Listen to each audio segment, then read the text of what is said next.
Honorable senador Jorge Robledo, honorables miembros de la Junta Directiva de ACOPI Bogotá, Cundinamarca, señores delegados y representantes de las centrales de trabajadores, estudiantes y todos los miembros de los diferentes organismos y organizaciones del país que están acá, un cordial saludo de parte de ACOPI Bogotá, Cundinamarca. Yo voy a hablar como algo muy concreto, es de una empresa de carne y hueso, no es nada imaginario ni nada, sino lo que nos sucede a nosotros. Es una mediana empresa, se creó de ceros hace 33 años, corresponde al sector de grasas y aceites de origen vegetal y animal. Por supuesto, hemos ido creciendo.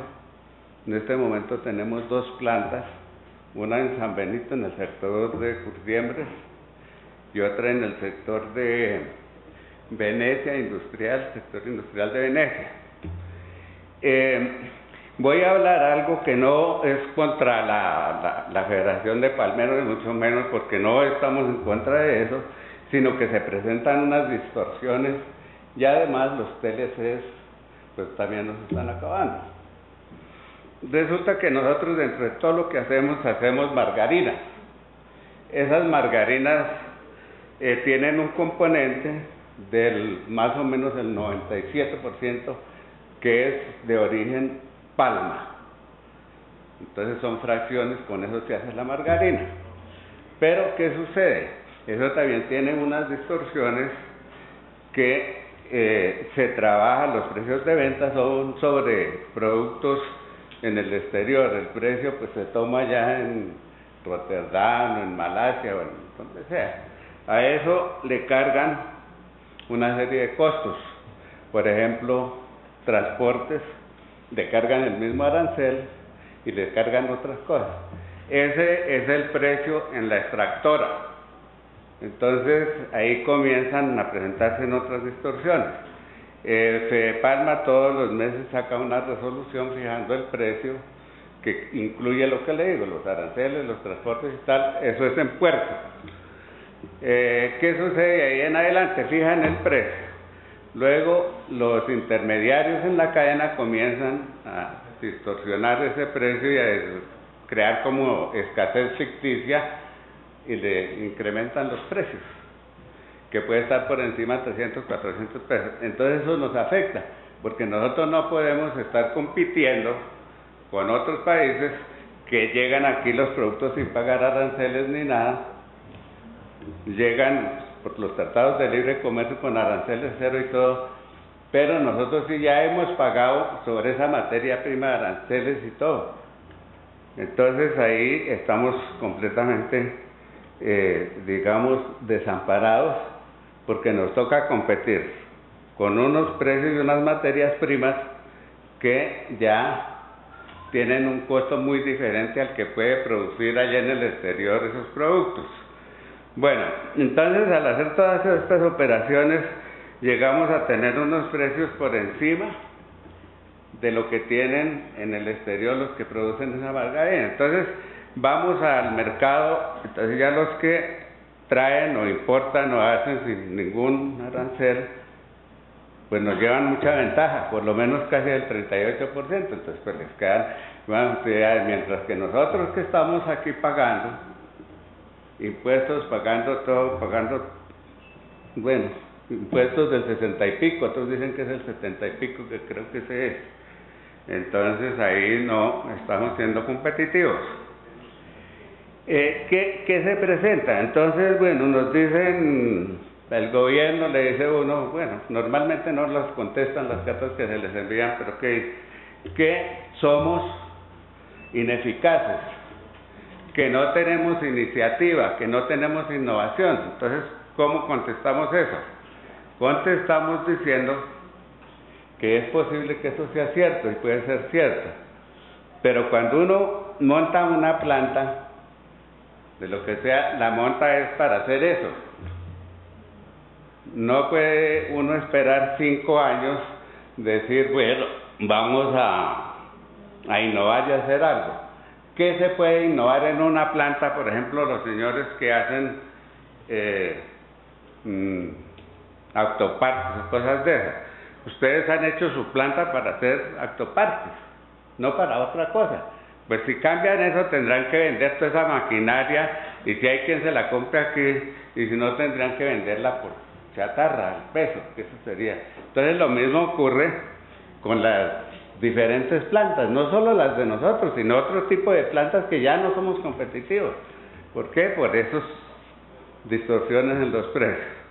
Entonces, ¿qué sucede? Nos dicen, bueno, ustedes no tienen iniciativas para innovar, no tienen nada. Si tuvieron 5 años para poder modificar sus procesos, modificar todo. Pero ¿qué le va a uno a modificar a una estructura que es bien compleja, que la mayoría, el 80% son importaciones y el resto es mano de obra nacional? No se pueden hacer cambios. Entonces uno dice, bueno, si yo voy a hacer estos cambios, entonces, ¿qué me pongo a hacer? Hacer empanadas, hacer qué cosa, ya seguramente que eso ya está muy competido, aunque uno lo podría hacer. Y vendemos la planta y hacemos otro tipo de industria. Entonces, al vender la planta no nos la van a pagar por la inversión que se hizo, sino nos la van a pagar al precio de pesos, lo que pese, por chatarra, exactamente. Entonces sí ve todo lo que comienza a distorsionarse ahí. Entonces no es que una empresa pueda modificar sus procesos en 5 años, ni en 10, porque si uno creó una planta, fue para eso, para producir lo que uno pensó y lo que estudió y lo que hizo el estudio de mercados, que eso era lo que le iba a servir.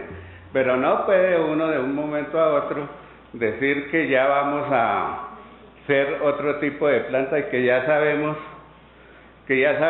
qué es la nueva industria que vamos a poner. Si ni siquiera podemos hacer lo que sabemos, mucho menos nos vamos a dedicar a hacer lo que no sabemos. Y como no tenemos recursos, porque ya no nos va a llegar nada de dónde, si no tenemos nada, o sea, estamos empobreciéndonos y estamos acabándonos. Por ejemplo, nuestra planta tenía 137 trabajadores, con una resolución que sacó el Ministerio de Comercio. Nos bajó la producción, nos bajó las ventas, llegamos a las ventas del 50% prácticamente por eso. Se perdieron 50 empleos en ese proceso, quedamos solamente unos 80, 70 y pico. Bueno, eso todo funciona así, entonces se pierden empleos y en todas las partes sucede lo mismo.